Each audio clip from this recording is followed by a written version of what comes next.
was known to be masquerading as a sadhu in order to rob the pilgrims. A short way before us, we spied a figure which resembled the description of the criminal. He ignored our command to stop. We ran to overpower him. Approaching his back, I wielded my axe with a tremendous force. The man's right arm was severed almost completely from his body. Without outcry or any glance at the ghastly wound, the stranger astonishingly continued his swift pace. As we jumped in front of him, he spoke quietly. "I am not the murderer you are seeking." I was deeply mortified to see I had injured the person of a divine-looking sage.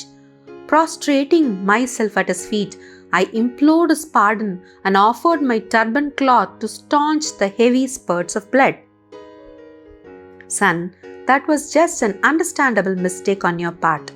The saint regarded me implacably, ceased to flow. "Come to me under yonder tree in 3 days and you will find me fully healed. Thus you will feel no remorse." Yesterday, my brother officer and I went eagerly to the designated spot. The sadhu was there and allowed us to examine his arm. It bore no scar or trace of hurt. "I am going via Rishikesh to the Himalayan solitudes." He blessed us as he departed quickly. I feel that my life has been uplifted through its sanctity. The officer concluded with a pious ejaculation.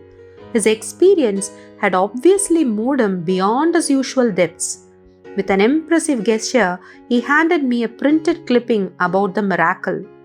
In the usual garbled manner of the sensational type of newspaper, not missing alas, even in India, the reporter's version was slightly exaggerated.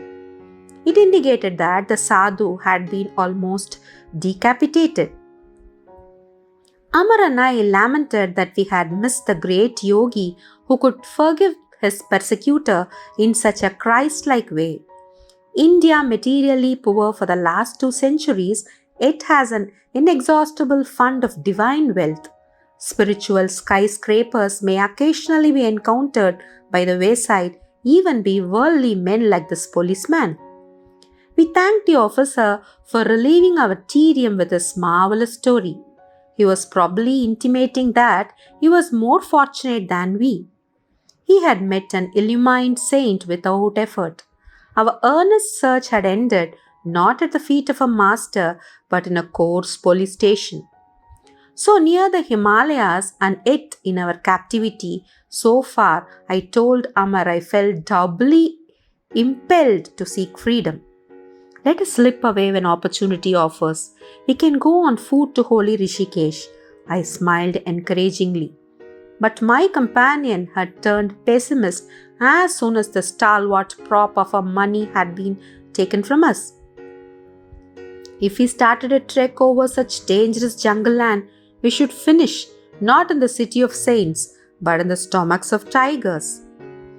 Ananta and Amar's brother arrived after 3 days. Amar greeted his relative with affectionate relief. I was unreconciled. Ananta got no more from me than a severe upbraiding. "I understand how you feel," my brother spoke soothingly.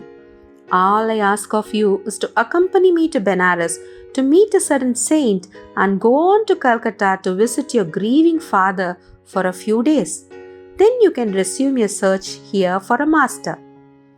Amar entered the conversation at this point to disclaim any intention of returning to Hardwar with me. He was enjoying the familial warmth, but I knew I would never abandon the quest for my guru. Our party entrained for Benares. There I had a singular and instant response to my prayers. A clever scheme had been prearranged by Ananta. Before seeing me at Hardwar, he had stopped in Benares to ask a certain scriptural authority to interview me later. Both the Pandit and his son had promised to undertake my dissertation from the path of a sannyasi. Ananta took me to their home. The son, a young man of ebullient manner, greeted me in the courtyard. He engaged me in a lengthy philosophic discourse. Professing to have a clairvoyant knowledge of my future, he said my idea of being a monk was not right. You will meet continual misfortune and be unable to find God if you insist on deserting your ordinary responsibilities. You cannot work out your past karma without worldly experiences. Krishna's immortal words rose to my lips in reply.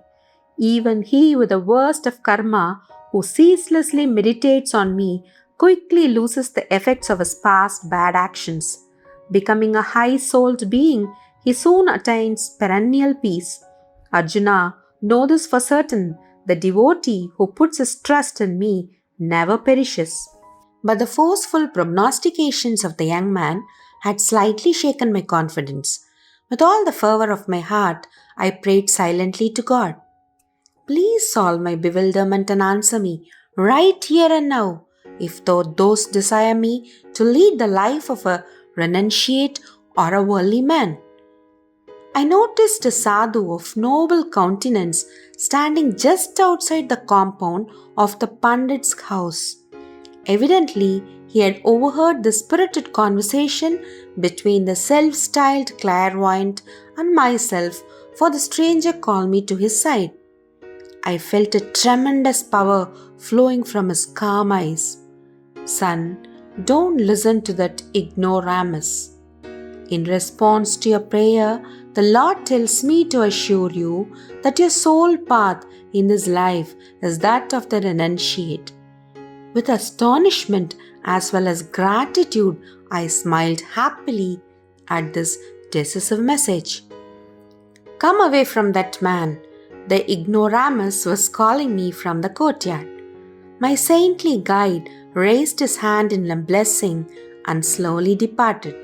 It was the hoary-headed Pandit who made this charming observation. He and his son were gazing at me. I heard that he too has left his home in a vague search for God.